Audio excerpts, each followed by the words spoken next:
Look at us, the esteemed leaders of each of these great nations. We are also here to produce a draft of a provisional statement regarding the present crisis. We should not forget that. It is important to say what we mean. Yes, of course. You could use a drink. Oh. Right, well, congratulations on the film. I mean, I watched it last night. I don't quite know how to describe what it is.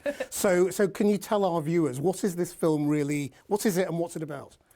It's part horror, part political satire, you could say, comedy, soap opera, but it starts at the G7 with the leaders of the 7 wealthiest democracies and starts quite conventionally. It's being hosted by the German Chancellor, played by Cate, and they soon discover that they are without their aides, without their security, they're completely abandoned in the woods and have a very bizarre journey and surreal evening where they're just confronted with everything you can imagine.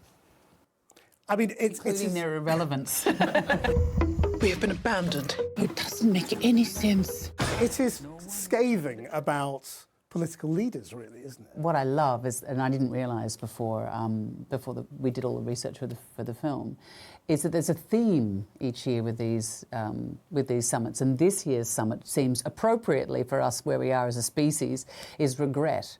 And so they're all coming to the end of their personal political tenure at the same time that the world is coming to an end. Like there's a very strong apocalyptic setting. Because once you revealed them as sort of a bit empty and useless and sort of depressingly human for world leaders, you then also have to give us something to like, don't you?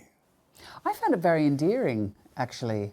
We all judge our leaders very harshly because well, I mean, there's a failure of leadership, isn't there? I mean, that's so obvious that it's a cliche. But there's a huge responsibility to solve very complex and nuanced problems and to find sort of consensus. In fact, a chatbot emerges towards the end who does seem to momentarily to have the answers. Yeah. I mean, it does, as you say, raise the question of AI and chatbots. Where do you think that's taking us, or what's it making us think? It's not pretty. It's really not pretty, and it's going so quickly. I think we, as human beings, have a strange way of sort of looking at the imminent car crash as something sort of strange that is not happening to us. And not running out of the way. Out of control. I think sometimes we're so enamoured with what we can create that we don't critique what we're creating, particularly when it's monetarised. You're quite directly involved in these sorts of conversations through things like UNHCR, the High Commission for Refugees, and work you've done highlighting the crisis in Syria, which has blown up again this week. Yes. And I just wonder what you think, whether you think those are things that people can engage with more directly. The more we allow ourselves to become separated from our humanity, the greater the problem and our own peril becomes. And I don't think the problems facing us as a species are political ones, but they are politicised. Human displacement, climate crisis, they're not. They require collective action and involve collective responsibility. So, but we can, people are I understand, everyone's really frightened. So how do you get people to focus on the humanity of refugees and the humanitarian crisis when it's become so political? I think language is really, really important.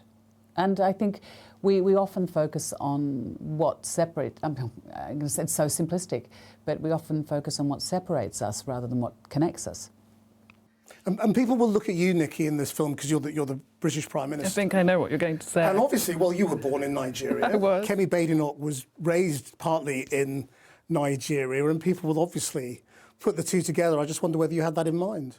Yeah, it was obviously something I thought about. I think colourblind casting is just so great in terms of the opportunities that it gives, but it's up to the actors to really root it in reality. And so thought about, would the British public vote me into power? And I did think about Kemi. I even tried to reach out to her at some point, and then I thought, this is a very bad idea because I don't want her to think this is based on her, or, in fact, any of the characters are based on real people. So did you reach out to her? So I did tentatively, and then I backtracked and said... She's not easy to get hold of. She very kindly got back to me, but I realised that this isn't about that. Thank you both very much. Thank you.